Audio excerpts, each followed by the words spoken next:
10절까지 저부터 해서 한 절씩 읽고 마지막은 함께 읽겠습니다. 그러나 자족하는 마음이 있으면 경건은 큰 이익이 있느니라. 우리가 세상에 아무것도 가지고 온 것이 없음에 또 아무것도 가지고 가지 못하리니 우리가 먹을 것과 입을 것이 있은즉 족한 줄로 알 것이니라. 부하려 하는 자들은 시험과 올무와 여러 가지 어리석고 해로운 욕심에 떨어지나니 곧 사람으로 파멸과 멸망에 빠지게 하는 것이라. 돈을 사랑함이 일만하게 뿌리가 되나니 이것을 탐내는 자들은 미혹을 받아 믿음에서 떠나 많은 근심으로써 자기를 찔렀도다. 네. 6절은 5절과 연결이 되어 있습니다. 그래서 5절을 지난주에 보았지만 다시 한번 보도록 하겠습니다. 제가 읽겠습니다. 마음이 부패하여지고 진리를 잃어버려 경건을 이익의 방도로 생각하는 자들의 다툼이 일어나느니라. 네, 경건하다고 그러니까 경건하지 못한 자들이 다툰다가 아니라 경건한 자들입니다. 그런데 경건을 어떻게 한다? 이익의 방도로 생각한다. 즉 경건하다고, 즉 그 믿음의 내용들이 밖으로 드러나는 듯한 그런 경건해 보이는 말과 행동이 나타난다 하더라도 항상 좋은 것은 아니라라는 말입니다. 그러한 경건의 모습이 사실은 어떨 수 있다는 겁니까? 금전적, 물질적 혹은 정서적인 사람의 이익과 욕심 때문에 이루어지는 경우도 있다는 것입니다. 믿음이 좋은 척, 믿음 좋아 보이는 어떤 행동들을 하면서 그걸 통해 다른 이익을 생각하는 것이죠. 계산적으로 행동하는 겁니다. 그런 경우가 있다고 하는 겁니다. 그리고 이런 모습은 언제 나타나느냐? 진리를 잃어버리고 마음이 부패하다는 게 뭐였습니까? 도덕적으로 타락한 그런 사람으로부터 이렇게 경건을 이익의 방도로 생각하는 태도가 나오는 것이고, 그 열매가 어떻다고 나옵니까? 결국에 다툼으로 끝난다라고 나옵니다. 그러면 이제 우리가 다음 구절에서 이렇게 나오는 겁니다. 이어지는 6절에서는 어떤 경건이 우리에게 유익이 되느냐, 이런 흐름에서 6절의 내용이 나옵니다. 그래서 6절을 다시 제가 읽겠습니다. 그러나 자족하는 마음이 있으면 경건은 큰 이익이 되느니라. 뭐라고 나옵니까? 자족하는 마음이 준비되어지면 우리의 경건 생활이 우리에게 그때 이익을 가져다 주게 된다라고 합니다.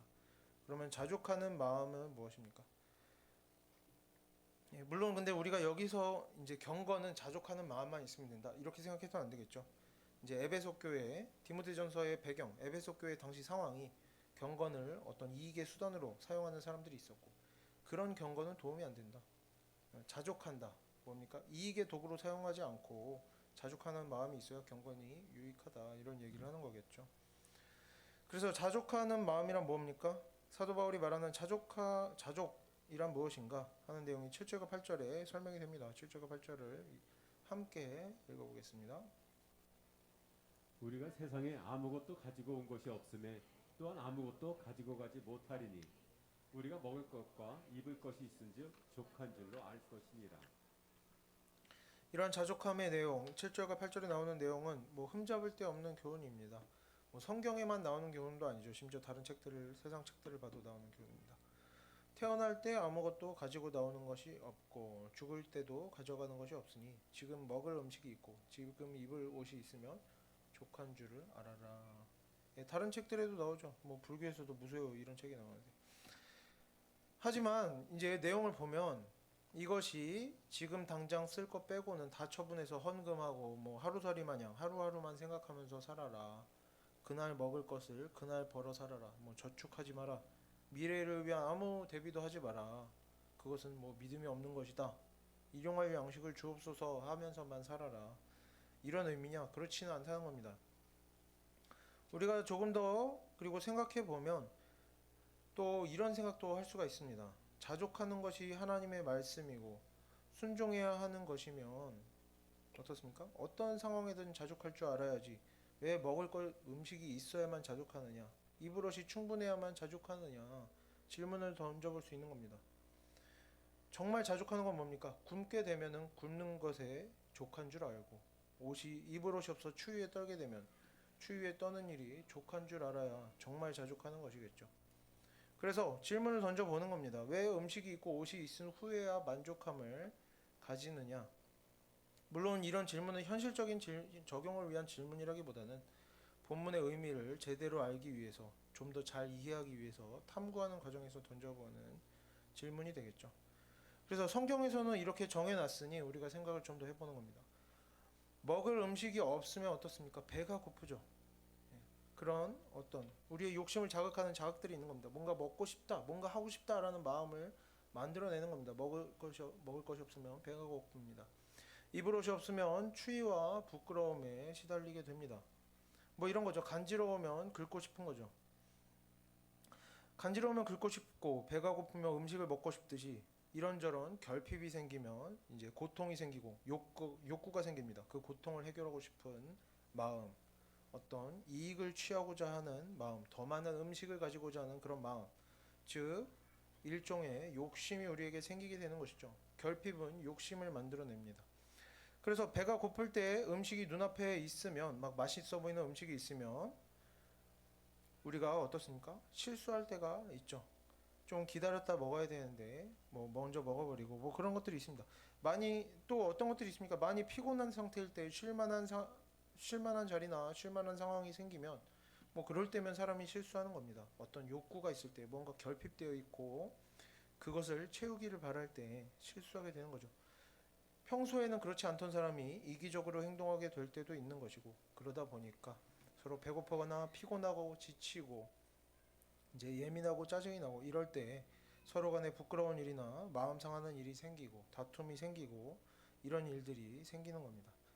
그래서 이제 우리가 5절로 좀 돌아가게 되는 것입니다. 고통이 있으면 어떻게 됩니까? 결핍이 있으면 욕심이 생기고 욕심이 생기면 경건을 이익의 방도로 생각하고 거기서 다툼이 생기게 되는 것입니다. 물론 고통이 없어도 자꾸 욕심을 내는 사람들이 있습니다. 뭐 일종의 그것도 고통에서 생겨나는 것이죠. 뭡니까? 이제 에베소 교회 성경 교사들은 어땠습니까? 높아지고자 하는 욕심이 생기니까 경건을 이익의 방도로 생각하는 겁니다. 거기 그런 욕심에는 뭡니까? 뭔가 불만이 있었겠죠. 자기 스스로에 대해서 뭔가 만족하지 못하거나 뭔가 자기 삶에 대해서 자기 상태, 자기 환경에 대해서 불만이 있었기 때문에 엄한 데에 욕심을 가지고 그러다 보니까 죄를 짓고 경건을 이익의 방도로 생각하게 되고 거기서 다툼이 생기고 이런 순서가 있는 것이죠. 그래서 사실 8절에서 말하는 먹을 것과 입을 것이 있으면 족한 줄 알라고 할 때 뭐 어느 만큼 있어야 그때부터 족한 줄 알아야 하느냐? 음식의 경우만 생각해 보면 어떻습니까? 좋은 환경에서 평생을 살아오던 사람에게 충분하다, 족하다라는 것은 뭡니까? 음식의 경우에 맛도 괜찮고 몸에도 건강하고 보기에도 좋은 음식이어야 만족이 되는 겁니다. 그리고 노숙자로 살아오던 사람에게 만족스러운 음식이란 뭡니까? 입에 넣을 수 있으면 만족하는 거죠. 뭐 사람마다 다르겠지만 어떤 것이 올바른 것입니까? 음식이 맛도 좋고 몸에도 좋고 보기에도 좋아야 되느냐? 아니면 입에 넣을 수 있으면 다 음식이라고 부를 수 있느냐? 이것은 사람마다 조금씩 차이가 있을 수 있겠죠. 어떤 사람은 적은 것에도 만족하고 어떤 사람은 많은 것에도 많이 채워져야 만족합니다. 우리가 각자 우리에게 주어진 환경 속에서 비교적 적은 것에 만족하려고 좀 노력할 필요는 있겠죠. 내가 지나치게 많은 것을 바라고 있지는 않은가? 조금 더 적은 것에서도 만족할 수 있지 않은가? 조금 더 욕심내지 않으려고 노력할 필요가 있지 않은가? 이런 고민들을 할 수는 있습니다. 하지만 모두가 같을 수는 없는 것이죠. 각각 만족의 정도가 다른 겁니다. 그래서 우리가 자족함에 대해 지금 이해를 하려고 탐구를 하고 있는 것이죠. 자족함에 대해서 조금 더 잘 이해를 하기 위해서 뭐 그냥 뭐 충분하면 만족한다 이렇게만 설명하기 어렵다는 겁니다. 자족함에 대해서 조금 더 잘 이해를 하기 위해서 이제 다른 성경을 좀 참고해 보면 이제 다행스럽게도 이 자족함이라는 단어는 오늘 본문을 포함해서 신약 성경에 딱 3번이 나옵니다. 그러니까 많이 찾아볼 필요가 없겠죠. 먼저 고린도후서 9장을 보면 이렇게 나옵니다. 두 번째죠. 오늘 본문에 한 번 나오고 고린도후서 9장에 두 번째로 나오는데 9장 8절 함께 읽어보겠습니다. 하나님이 능히 모든 은혜를 너희에게 넘치게 하시나니 이는 너희로 모든 일에 항상 모든 것이 넉넉하여 모든 착한 일을 넘치게 하게 하려 하심이라. 여기서는 이제 같은 단어가 자족함이라고 번역된 디모데전서에서 자족하다라고 번역된 단어가 지금 고린도후서 본문에서는 넉넉하다라고 번역되어 있습니다. 왜냐하면 앞뒤로 넘치다라는 단어와 이제 맥락을 같이 하기 때문에 넉넉하다라고 하는 거죠. 이렇게 번역되어 있는데 이 본문에서 우리는 이 단어가 그저 적당히 쓸만치 딱 내가 쓸 만큼만 있는 그런 느낌이 아니라 어떤 느낌입니까? 충분한 겁니다. 차고 넘치는 거죠. 내가 필요한 것들을 가득 채우고 넘쳐 흘러서 주변에까지 이제 줄 수 있는, 나눠줄 수 있는 그런 넘침, 차고 넘치는 것을 의미함을 알 수가 있습니다. 그러면 이제 우리가 오늘 본문 디모데전서 6장 6절과 8절에 연결해서 먹을 것과 입을 것이 있으면 만족하라, 족하라 라고 하는 것은 먹을 것과 입을 것이 고린도후서 본문과 연결해서 보면 어떻게 됩니까? 먹을 것과 입을 것이 차고 넘치도록 이웃에게 나눠줄 만큼까지 충분하게 있으면 그때 만족하면 되겠느냐? 이상하죠? 예. 아까 같은 단어가 몇 번 나온다고 그랬죠? 신약에서 3번 나온다고 했습니다. 그래서 마지막으로 이 단어가 등장하는 곳이 빌립보서 4장입니다. 4장 11절부터 14절까지 우리 한 절씩 번갈아가면서 읽고 마지막 함께 읽겠습니다. 저부터 읽겠습니다. 내가 궁핍함으로 말하는 것이 아니니라 어떤 형편에서든지 나는 자족하기를 배웠노니 나는 비천에 처할 줄도 알고 풍부에 처할 줄도 알아. 모든 일, 곧 배부름과 배고픔과 풍부와 궁핍에도 처할 줄 아는 일체의 비결을 배웠노라. 내게 능력 주시는 자 안에서 내가 모든 것을 할 수 있느니라. 함께 읽겠습니다. 그러나 너희가 내 괴로움에 함께 참여하였으니 잘하도다.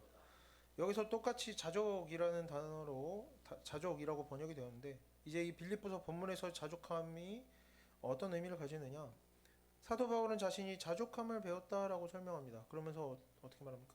자신이 비천에 처할 줄도 알고 풍부에 처할 줄도 알게 되었다라고 나옵니다. 즉 가난할 때도 배고프고 궁핍하고 먹을 것이 없을 때도 만족할 줄 알게 되었고 추위에 벌벌 떨 때도 만족할 줄 알게 되었다. 또 어떨 때 풍부할 때 배부르고 등 따스울 때도 이제 자족하게 되었다. 어떤 얘기입니까? 우리가 높아지고 풍족하면 어떤 유혹에 흔들리게 되는 것이죠. 하나님이 아닌 다른 데로 자꾸 눈이 돌아가는 겁니다. 그러니까 여기서는 내가 풍족하고 배부를 때도 딴 생각하지 않게 되었다. 이제 힘든 건 하지 말아야지. 이제 편히 쉬엄쉬엄 해야지. 이런 것이 아니다. 유혹에 흔들리지 않게 되었다고 하는 것입니다. 궁핍할 때에나 배부를 때에나 성실하게 정직하게 살아갈 줄 알게 되었다라는 것이죠. 그래서 13절 빌립보서 13절 내가 능력 주시는 자 안에서 내가 모든 것을 할 수 있느니라 하는 것은 뭡니까? 내게 능력을 주시니까 하나님이 내게 능력을 주시니까 내가 막 초능력같이 모든 것을 할 수 있게 된다 이런 게 아니라 어떤 상황에서든 궁핍할 때든 풍족할 때든 마음이 흔들리지 않게 되었다. 모든 것을 감당할 수 있게 되었다는 겁니다. 모든 종류의 상황들을 감당할 수 있게 되었다. 모든 일들, 모든 비참함과 풍부함을 하나님 뜻대로 잘 살아낼 수 있게 되었다라는 뜻이죠. 그래서 지금 이러한 사도 바울의 자족함에 대한 설명을 제대로 이해하려면 이 자족함이라는 단어의 이제 출처가 어디인가를 한번 좀 확인해 보면 좋다고 생각이 됩니다. 신약 시대에 사도 바울이 활동하던 시대까지 유행하던 그리스철학의 학파 중에 스토아 학파와 견유 학파가 있었습니다. 이 두 철학 학파에서 자주 사용하던 단어 중에 하나가 바로 이 자족함이었는데 그 의미는 동일합니다. 이들이 말하는 자족함이란 뭐냐? 작은 것에도 만족해라 이게 아니라 어떤 상황에서든지 풍족할 때나 궁핍할 때나 몸이 건강할 때나 아플 때나 그 마음에 흔들림이 없어야 된다. 이것이 자족함이었습니다. 그리스인들이 이해하는 자족함이란 이런 것이었죠. 우리와 좀 다르죠. 그리고 이러한 유명한 철학사조들 그리고 그리스인들이 일반적으로 이해하는 자족함에 대한 내용들은 당시에 유명한 학자였던 사도 바울이 어떻게 썼습니까? 당연히 잘 알고 있었을 뿐만 아니라 자세히 공부하고 연구했던 내용들이었다라고 볼 수가 있겠죠. 그래서 지금 사도 바울은 이러한 자족함의 의미를 성경에 가져와서 약간의 변형을 더해서 적용하고 있는 겁니다. 작은 것에 만족해라 이런 것이 아니죠. 결핍과 고통이 있으면 어떻게 됩니까? 아까 이야기했듯이 욕심 때문에 마음이 흔들려서 죄짓게 됩니다. 이익의 방도로 사용하면 안 되는 것을 이익의 방도로 사용하게 되는 거죠. 우리가 이익의 방도로 뭘 사용해야 적당한 겁니까? 내 노동, 나의 수고 이런 것들이 이익의 방도로 사용이 돼야 되죠. 근데 경건생활 이런 것들이 이익의 방도로 사용되면 안 되는데 자꾸 결핍 이제 부족한 게 있고 더 가지고 싶으니까 죄짓게 되는 겁니다. 부족하면 죄짓게 된다. 욕심이 생긴다. 부유하고 풍족하면 어떻게 됩니까? 자만심이 생겨납니다. 즐겁고 마음이 들뜨게 되는 것이죠. 마음이 흔들려서 어떻게 됩니까? 그러면 자랑하고 하면 안 되는 말들을 막 쏟아내고 또 나는 잘 살아서 잘 된 것이다. 그러니까 뭐 다른 조금 이제 힘든 생활을 하고 있는 사람들에 대해서 무시하고 막 지적하고 그렇게 살면 안 돼. 뭐 이렇게 할 수도 있고 교만해지면서 죄를 짓게 되는 겁니다. 예. 사람의 마음이란 이런 것이죠. 결핍이 있으면 이제 욕심이 생겨서 죄짓게 되고 풍족하면 자만심 교만해져서 죄짓게 됩니다. 성경에서 말하는 자족함이란 그래서 이런 겁니다. 이렇게 이런저런 상황에서 결핍이 있을 때, 풍족할 때 어떤 상황이든지 마음에 흔들림이 없도록 하는 것이 자족함이다. 있으면 있는 대로, 없으면 없는 대로 최소한의 것을 갖추려고 노력은 해야겠지만 나에게 필요한 것이 주어진 후에는 혹은 필요한 것이 주어지지 않을지라도 가능한 한 지금 주어지는 상황에 지금 주어지는 상황에서 내 마음이 흔들리지 않도록 하는 것, 죄짓지 않도록 하는 것, 욕심내지 않고 교만해지지 않도록 하는 것, 이것이 우리의 성경이 말하는 자족함이라 이해할 수가 있겠습니다. 그리고 당연히 이런 자족함은 어떻게 돼야 하겠습니까? 하나님께서 정해주신 질서 안에서 이루어져야 할 것입니다. 하나님께서는 사람이 선악과를 먹고 타락한 이후에 사람이 일을 해야만 먹고 살 수 있다라는 질서를 정해 주셨습니다. 창세기 3장을 보면 이런 내용이 나옵니다. 성경 구절을 따로 보진 않고 제가 읽겠습니다. 너는 내 평생에 수고하여야 그 소산을 먹으리라 이렇게도 나오고 내가 흙으로 돌아갈 때까지 얼굴에 땀을 흘려야 먹을 것을 먹으리니 이렇게 나옵니다. 하나님께서 세상의 질서를 이렇게 정해 놓으셨기 때문에 일종의 심판이지만요. 때문에 일을 하면 먹을 것이 있고 일을 하지 않으면 굶주림에 고통받게 되는 것이 이제 일반적인 질서입니다.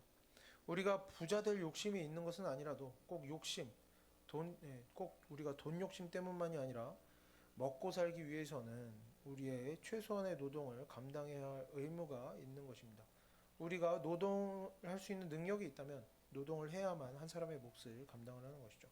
그런데 만약에 어떤 성도가 자족하라고 했다, 있는 것에 만족하라, 그랬다고 해서 일은 하지 않고 일은 하지 않아도 이 세상에서는 뭐 바로 굶어 죽지 않죠. 어찌어찌 먹고 살게 됩니다. 어떻게? 주변 사람들, 가족들, 친구들 그리고 교회 공동체 혹은 국가 기관에 여러모로 신세지면서 스스로 최소한의 필요한 것들을 갖추려는 노력은 전혀 하지 않으면서 뭐라고 하는 겁니까? 나는 지금으로 충분하기 때문에 괜찮다. 이런 태도는 자족하는 것이 아닙니다.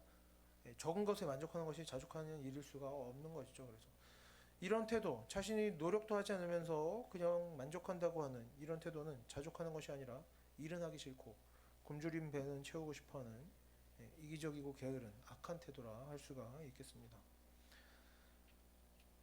뭐 예를 들면 제가 옆에서 직접 본 경우에는 이런 경우가 있었습니다. 뭐 특정인을 지칭하지는 않고 이런 경우가 있었습니다. 뭐 결혼을 하고 자식을 출산까지 한 남자 목회자가 이제 어쩌다 대화를 하게 됐는데 전임 사역을 하지 않고 그 절반의 급여만 받는 파트 사역을 하고 있는 것을 보고 질문을 했습니다. 왜 전임 사역을 하지 않느냐? 파트 사역을 하고 있느냐? 재정적으로 괜찮으냐? 물어보니까 전임 사역은 힘들고 괴롭고 자신한테 지금 맞지가 않다. 그리고 파트 사역만 해도 어찌어찌 하나님이 그때 채워주시더라. 하나님의 인도하심이 있다. 그래서 앞으로도 이렇게 살아가려고 한다. 이런 이야기를 들은 적이 있습니다. 이것이 뭡니까? 자족함이라고 할 수가 없는 것이죠.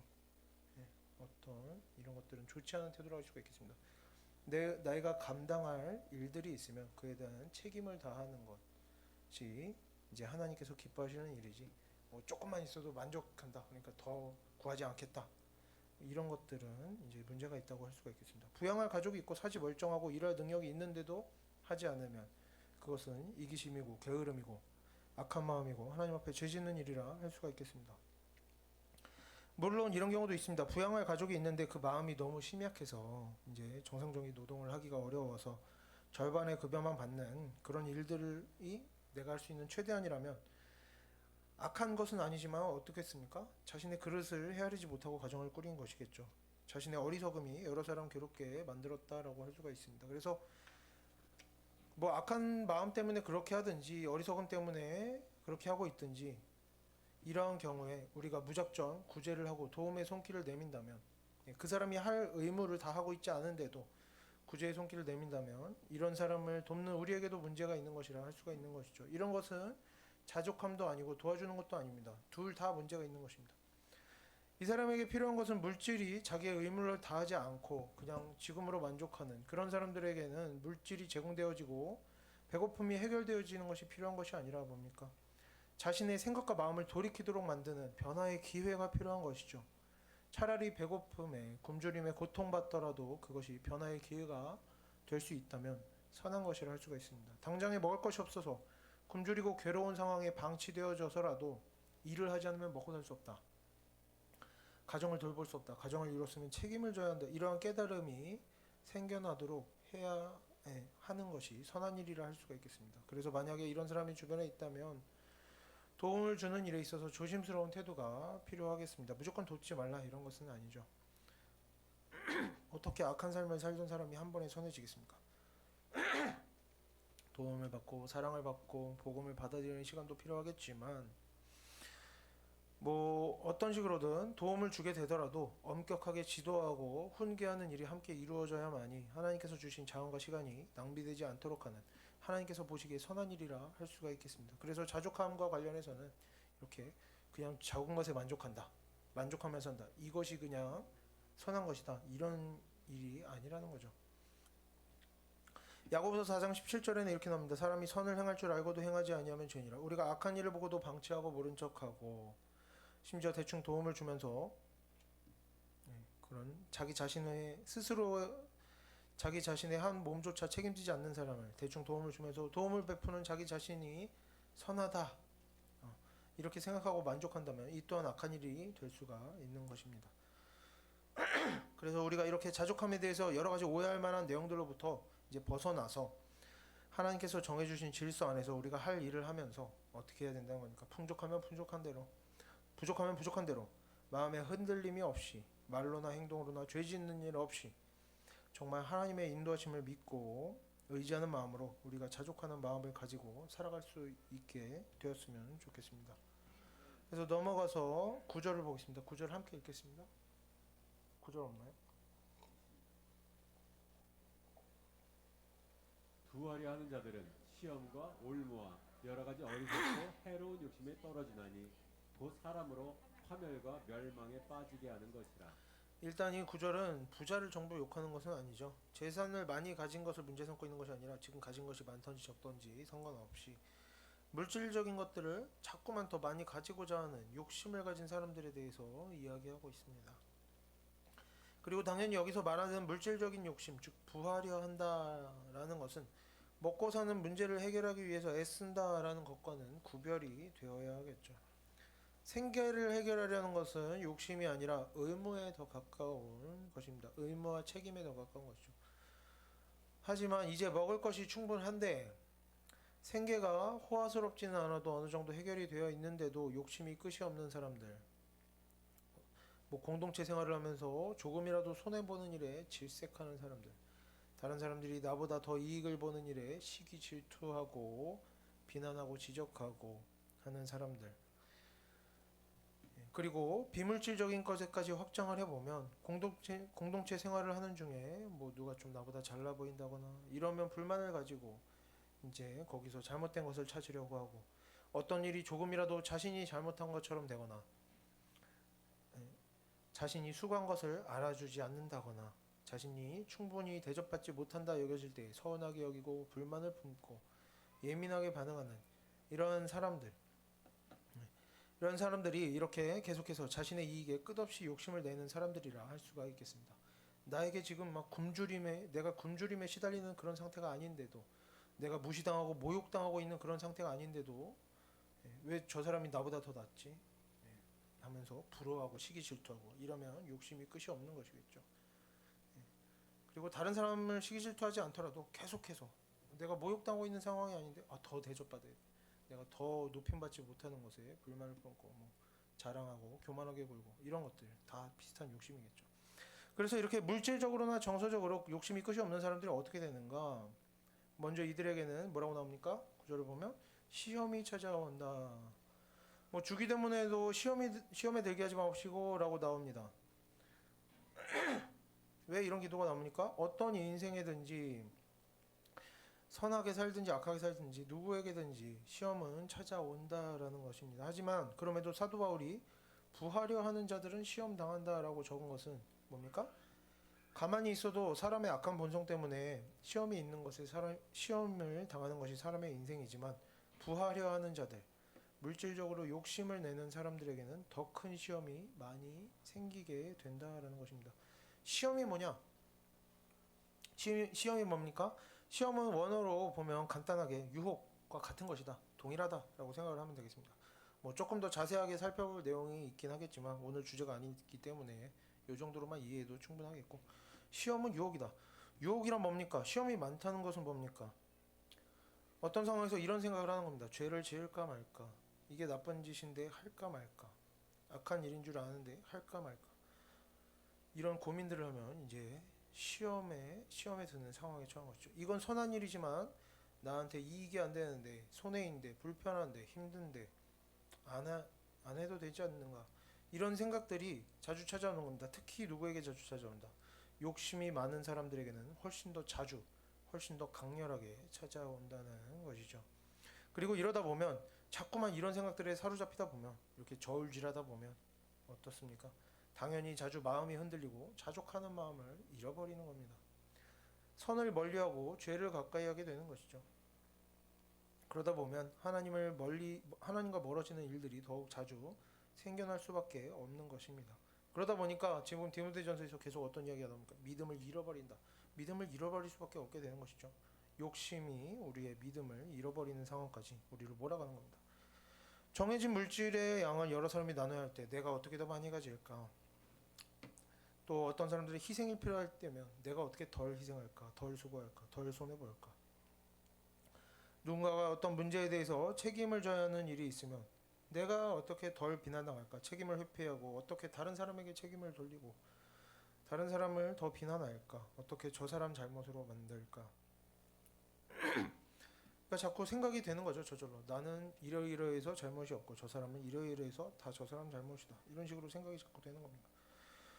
욕심이 많은 사람들, 그래서 자신의 욕심 때문에 참고 희생하고 양보하는 일들을 어렵게 여기고 싫어하는 사람들은 이런 온갖 고민으로 머릿속이 복잡하게 되는 겁니다. 그냥 따지지 않고 하는 그런 단순한 신앙생활이 불가능하게 되는 것이죠. 그래서 자꾸 고민하게 되고, 이런 고민하는 상황 속에서 주변의 사람의 이익보다 자신의 이익을 우선하는 이기적인 마음은 결국에 우리가 다른 사람을 비난하고 깎아내리고 거짓말하고 내 자신의 어떤 상황이나 모습들을 과장하고 내 자신을 높이고 자랑하게 되는 그런 악한 말을 하게 만들고 악한 행동을 하게 만들고 다른 사람의 마음을 상하게 만들고 죄짓게 만드는 것입니다. 시험에 빠진다는 것은 이런 것이죠. 그래서 구절은 계속 이런 내용들을 설명하고 있습니다. 욕심이 많은 사람들은 여러 가지 시험에 흔들리다가 유혹에 흔들리다가 어떻게 된다? 올무에 걸린다.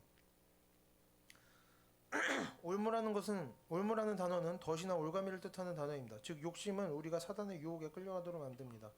사단이 반짝거리는 것을 보여주고 사단이 향기로운 냄새를 맡게 해주면 거기에 이끌려가는 것이죠.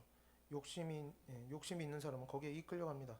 어딘지도 모르고 되고 따라가다 보면 어느새 하나님께서 마련하신 안전한 곳을 벗어나서 위험한 곳으로, 사단이 놓은 덕과 올가미가 가득한 곳으로 가게 됩니다. 때때로 정신을 차리게 될 때도 있겠지만 우리의 마음에 욕심이 차고 넘치도록 있으면, 지나치게 많이 있으면 그 욕심은 우리의 영혼이 계속해서 새로운 유혹에 휘둘리게 만듭니다. 결국에 어떻게 되는 겁니까? 덫을 밟게 되고 덫에 물리게 되고 올가미에 걸려서 벗어나지 못하게 되는 겁니다. 덫을 밟고 올가미에 걸리게 된다라는 것은 뭡니까? 욕심에 이끌려서 결국에 내가 하지 말아야지 하다가도 결국에 악한 말을 내뱉어 버리고 악한 행동을 하고 죄를 짓게 되어 버리는 겁니다. 그러고 나서야 우리가 정신을 차리는 거죠. 아, 요렇게 했으면 안 됐는데. 그 말을 하기 전에 생각하는 게 아니라 후에 생각하게 되는 겁니다. 아, 요 말을 했으면 안 되는데, 요 행동을 했으면 안 되는데, 왜 그렇게 우리가 정신을 차리게 됩니까? 다른 사람들이 마음이 상하고 어떤 격렬한 분노의 반응을 보이고 할 때 정신을 차리게 되는 것이죠. 반짝이는 것들과 사단이 제공하는 향기로운 것들에 심취해서 유혹을 당하고 몽롱하던 정신에 우리가 범죄를 하게 되지만, 악한 말을 하고 악한 일을 해버리고 나면 덫을 밟고 올가미에 걸리게 되면 그때부터는 정신을 차려도 소용이 없는 겁니다. 왜? 이미 저질러 버렸으니까. 우리는 그때부터는 아무리 정신을 차려도 그 죄를 돌이킬 수는 없습니다. 그 죄가 가져오는 고통스러운 열매들 때문에 고통스러운 열매들을 감당해야 하는 시간만 남게 되는 것이죠. 대가를 치르는 시간이 남는 겁니다. 어떤 대가? 관계가 깨어지고 내가 하던 일들이 망쳐지고 뭐 악한 말을 했다면 관계가 깨어지겠죠. 내가 게으르고 편안함만 찾아왔다면 내가 목표하던 일들이 어그러지고 뭐 이런 일들이 일어나는 것이죠. 그리고 꼭 물질 뭐 겉으로 보기에 문제가 생기지 않아도 하나님과 멀어지고 그것을 다시 복구하려면 우리의 신앙이 다시 자라가려면 훨씬 더 오랜 세월을 다시 보내야 하는 겁니다. 그래서 이것을 구절에서는 어떻게 됩니까? 뭐라고 말합니까? 그 결론이 어떻다? 어리석고 해로운 욕심에 떨어진다. 욕심 즉 사람이 어떤 것을 마음으로 바라는 것이 다 죄는 아닙니다. 천국 가고 싶다, 하나님과 가까워지고 싶다 이런 것은 뭔가를 바라는 마음이긴 하지만 악한 욕심은 아니죠. 하지만 부하려 하는 마음, 물질에 대한 끝없는 욕심은 우리들을 어리석고 해로운 욕심, 즉 모양은 그럴듯하고 유혹적이지만 결과적으로는 어떤 아무런 이득도 없는 악한 그런 욕심에 빠지게 만든다고 하는 것입니다. 이런 유혹적이지만 실제로 아무런 이익이 없는 것이 어떤 것들이 있느냐. 뭐 예를 들면 그런 것들이 있죠. 대표적으로 술, 담배, 마약과 도박이 이런 유에 속한다 할 수가 있겠습니다. 극단적으로는 대단한 쾌감을 줄 것 같고 즐거움을 줄 것 같고 위로가 될 것 같고 더 나은 인생을 살게 해줄 것 같고 쉽게 큰 돈을 벌 수 있게 해줄 것 같이 보이지만 결국에 어떻게 됩니까? 사람을 빈털터리로 만들고 몸을 상하게 하고 마음도 상하게 하고 인생을 낭비하게 하고 비참하게 만드는 것이 이런 해로운 욕심들인 것입니다. 그러면 우리가 술, 담배, 마약을 안 하니까 괜찮냐? 도박만 하지 않으면 괜찮은 것이냐? 그렇지 않으니까 에베소 교회 성도들 사이에서도 일상에서 여러 가지 문제가 생겼던 것이죠. 그래서 뭐 에베소 교회 성도들이 술, 담배, 마약, 도박 때문에 이렇게 문제가 있었겠습니까? 다른 일상적인 문제들 때문에 지금 사도 바울이 이제 욕심을 내지 말라 이렇게 하는 겁니다. 일상에서 여러 가지 문제가 있었기 때문에 사도 바울이 이런 편지를 쓰는 건데 일상에서 어리석고 해로운 욕심이란 우리가 또 어떤 것들을 생각해 볼 수가 있겠습니까? 가벼운 일들 우리가 누구나 할 수 있는 일들 어떤 것들이 있습니까? 자신을 높이고 싶어서 스스로 자랑을 수시로 늘어놓으면 어떻습니까? 자기 스스로는 내가 높아진 듯 만족감을 잠시 느낄지도 모르지만 자기 자랑을 매번 늘어놓는 사람은 결과적으로 주변 사람들에게는 어떻게 보입니까? 대단한 사람으로 보이겠습니까? 대단한 사람으로 보이기보다는 교만하고 또 뭔가 부족한 사람, 사회성이 부족한 사람, 대화하기 불편한 사람으로만 비춰지게 되는 것이죠. 오히려 낮아지게 되는 겁니다. 나를 높여줄 것 같았지만 실제로는 낮아지는 것이죠. 분노는 어떻습니까? 내 마음이 시원해지고 편해질 것 같아서 그리고 지금 분노하면 어떤 문제가 있으니까 분노해보면 당장 문제가 해결될 것 같고 그래서 실제로 분노를 쏟아내고 소리 지르고 악한 말을 하고 상대방에게 공격적인 말을 하면 그때는 속이 시원해질 수 있고 문제도 해결되는 것처럼 보일 수 있습니다. 다른 사람이 내 말을 들어주는 것처럼 보일 수도 있는 것이죠. 하지만 결국에 어떻게 됩니까? 분노하는 일은 다른 사람의 마음을 상하게 만들고 관계가 깨지게 만들고 반복되는 우리 자신의 말과 행동과 생각에 반복되는 분노는 우리의 말과 행동과 생각에 악한 습관을 만들어냅니다. 그래서 화낼 필요가 없는 일에까지 화를 내게 만들죠. 분노도 습관이 되니까요. 화낼 필요가 없는 일에도 화내게 만들고 또 그럴 때마다 어떻게 하는 겁니까? 그럴 만했다. 분노할 만했다. 한마디 할 만했다. 합리화하게 만들고 계속해서 하나님 앞에서 죄짓게 만들고 결국 자기 자신을 외로움과 고통 속에서 살아가게 만드는 것입니다. 뭐 마찬가지로 여러 가지 것들이 있습니다. 뭐 이외에도 거짓말하는 일, 게으름 같은 것들도 처음에는 나조차고 하는 일들이지만 어떻습니까? 결과가 좋지 않은 결과를 가져오게 된다는 것은 누구나 다 아는 사실이죠. 그러면서도 우리가 하는 겁니다. 그러면서도 사람의 욕심이 우리를 그렇게 시험에 들게 유혹에 빠지게 만드는 것이죠. 아닌 줄 알면서도 자꾸 하게 되고 후회하고 하는 겁니다. 부하려 하는 물질을 조금 더 가지려고 하는 욕심도 마찬가지입니다. 내가 조금 더 이익 보려고 손해보지 않으려고 핑계를 대고 거짓말을 하고 선물 받기는 좋아하고 베푸는 것은 아까워하면서 살다 보면 조금 더 많은 재물을 손에 쥘 수는 있을지도 모르겠지만 돈을 써서 좋은 것을 먹고 놀러 가려고 해도 어떻습니까? 함께 할 사람이 없고 좋은 옷을 입고 좋은 차를 타도 그것을 좋게 봐주고 함께 기뻐할 사람이 없다면 이제 그것이 바로 사단이 원하는 모습이겠죠.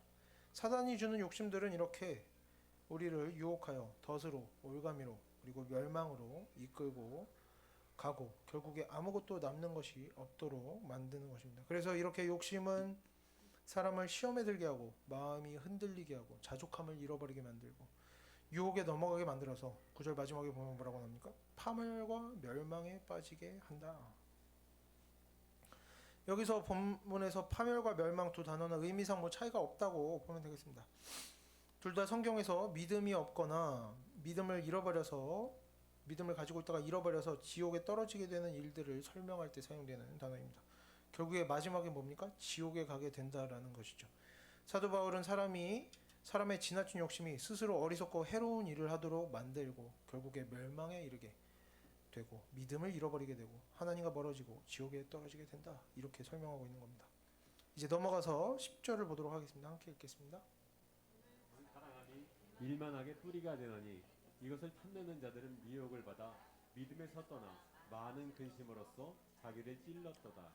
여기서 돈을 사랑함이 일만하게 뿌리가 된다는 것은 돈을 사랑하는 것으로부터 모든 죄가 나온다 이런 뜻이 아닙니다. 돈에 대한 과한 욕심이 없어도 다른 면에서 교만하고 이기적으로 죄짓고 사는 사람들은 얼마든지 있을 수 있습니다. 우리가 주변을 생각해봐도 뭐 있지 않겠습니까? 이런 사람들이 돈에 대한 욕심이 없어도 또 악한 사람들이 있습니다. 우리가 우리 자신만 돌아봐도 어떻습니까? 우리의 모든 죄와 모든 실수들이 다 돈 욕심에서 나오는 것이 아니라는 것을 금방 알 수가 있죠. 사실 돈보다는 다른 것들 때문에 죄를 짓는 일들도 정말 많이 있습니다. 다만 오늘 본문에서 돈을 사랑함이 일만하게 뿌리가 된다는 것은 돈에 대한 욕심으로부터 그만큼 많은 악한 열매들이 나오게 된다. 돈에 대한 지나친 욕심은 그만큼 큰 문제다. 이런 것을 강조하기 위한 표현으로 보면 되겠습니다. 그리고 에베소 교회에서는 조금 이런 문제가 심각했던 것이죠. 그래서 뒤로 넘어가 보면 이것을 탐내는 자들은 이렇게 나오죠. 즉 돈을 탐내는 자들은 뭐라고 합니까? 앞의 내용을 반복하고 있죠. 미혹을 받는다. 시험을 당한다. 똑같은 거죠. 미혹을 받아서 믿음에서 떠나까지 우리가 다 봤던 내용이고 그 다음에 뭐라고 합니까? 근심으로 자기를 찔렀도다. 이렇게 합니다. 여기서 먼저 믿음을 떠나다 해서 떠나는 것과 근심으로 자기를 찔렀도다 해서 찔렀다는 것, 이 두 단어들은 나도 모르게 그렇게 되는 것을 말하는 것이 아니라 알면서도 고의적으로 하는 일들을 말합니다. 그러니까 욕심 있으면 어떻게 된다? 이것이 하나님께서 싫어하시는 일이라는 걸 알면서도 이것이 믿음이 약한 사람도 이것이 죄가 되고 악한 일이라는 걸 알면서도 한다는 겁니다. 욕심은 사람이 죄짓게 만든다. 알면서도 죄짓게 만든다는 겁니다. 그리고 여기서 이제 뒤로 넘어가서 근심으로 자기를 찔렀도다라고 나오는데 근심이라는 것은 이제 고통을 의미하는 단어입니다. 즉 돈을 사랑하는 사람들은 욕심의 마음이 흔들리다 보니까 스스로 잘못된 일인 줄 알면서도 죄를 짓게 된다. 믿음에서 떠나게 된다. 믿음보다 무엇을? 돈을 우선하게 된다라는 것이고 이렇게 문제가 될 것을 알면서도 죄가 되는 것을 알면서도 대가를 치르게 될 것임을 알면서도 돈을 우선하게 됨으로써 스스로 자신을 어떻게 됩니까? 고통 가운데로 밀어넣게 된다는 겁니다. 아마도 이 마지막 부분은 돈을 사랑하는 사람이 스스로 자신을 고통스럽게 만든다. 즉 이 세상에서도 주변 사람들과 갈등을 일으키고 시기 질투하고 다투고 싸우고 경계하고 의심하고 그런 인생을 살아가게 되고 또 스스로 자신이 나쁜 일을 하고 있음을 알면서도 계속해서 거기에서 벗어나지 못함으로써 결국에 믿음을 잃어버리고 지옥에 떨어지는 그런 일들을 다 포함한다라고 보면 되겠습니다. 그래서 오늘 본문은 자족하는 사람, 믿음이 굳건하여서 인간적인 욕심에 마음이 흔들리지 않는 사람, 어떤 상황에서도 마음이 흔들리지 않는 사람, 혹은 마음이 흔들리지 않으려고 노력하는 그런 사람과 돈을 사랑하는 사람이 어떤 차이가 있는지 보여줍니다. 돈에 욕심이 있으면 심지어 경건함까지도 이익의 방도로 돈을 목적으로 하는 도구로 사용하게 됩니다. 경건함뿐만이겠습니까? 하나님의 이름도 성경 구절들도 뭐 모든 것들을 교회 공동체도 모든 것들을 돈을 목적으로 하는 도구로 사용하게 되겠죠. 에베소 교회의 성경 교사들은 신앙생활을 열심히 하는 척, 성경을 잘 가르치는 척하면서 사실은 자기 욕심을 채우려고 하던 사람들이었습니다. 돈을 밝히는 사람들이었죠. 그래서 그들의 모든 모습들, 경건한 척하는 말과 행동들, 율법을 열심히 지키는 척하고 하나님의 말씀을 열심히 가르치는 척하던 모든 모습들은 자기 자신과 성도들이 서로 다투게 만들고 도덕적으로 타락하게 만들고 믿음을 잃어버리게 만들었습니다. 모든 그 욕심 안에서 나오는 모든 것들은 이제 악한 결과물들을 만들어낸 것이죠. 하지만 자족하는 사람은 가진 것이 많든지 적든지 상황이 좋든지 안 좋든지 마음이 흔들리지 않습니다. 그렇기 때문에 뭡니까? 내가 어떤 상황에 처해 있든지 하나님을 기쁘시게 하고 하나님의 말씀에 순종하는 것을 목적으로 하여 정말 경건한 진실로 경건한 모습으로 살아갈 수가 있는 것입니다. 그리고 그러한 경건 생활 하나님 안에서 이루어지는 모든 선한 말과 선한 일들은 결국에 성도들이 반대로 뭡니까? 자신의 믿음을 지킬 수 있게 하는 것이죠. 선한 삶을 살아가고 하나님의 말씀대로 살아가야 또 믿음이 지켜지는 겁니다. 이런 순환이 일어나는 거죠. 자신의 믿음을 지킬 수 있게 하고 또 이 세상을 살아가면서도 헛된 일과 악한 일들, 죄악된 것들, 자신의 인생을 멸망으로 몰아넣는 일들에 빠지지 않게 되는 것입니다. 어떤 사람들이 하나님의 말씀에 순종하며 자기를 부인하며 사는 사람들이 죄에 빠지지 않는 것이고 많은 열매를 나타내며 살아갈 수 있게 되는 것입니다. 그래서 이 시간에는 우리가 본문을 보면서 우리 자신을 좀 돌아볼 수 있었으면 좋겠습니다. 우리에게 어떤 실수나 다툼이나 어떤 부족함이 나타날 때 그 모든 마음과 말과 행동들과 모든 일들이 정말 하나님을 기쁘시게 하려는 목적으로 행하여지다가 실수를 한 것인지 아니면 어떤 다른 욕심 때문에 다른 욕심들이 우리를 유혹에 빠지게 하고 멸망으로 이끌어가던 것은 아니었는지 우리가 한번 돌아볼 수 있었으면 좋겠습니다. 나에게 어떤 욕심이 있는가? 그래서 우리가 각자 우리의 욕심을 발견하고 우리의 부족한 모습들, 우리의 아직 버리지 못한 욕심들을 발견하고 오늘 본문을 통해서 우리가 아직 우리의 마음에 있는 남아있는 욕심들을 버리고 돌이켜 하나님께로 나아갈 수 있는 기회를 얻게 되기를 바랍니다. 함께 기도하겠습니다.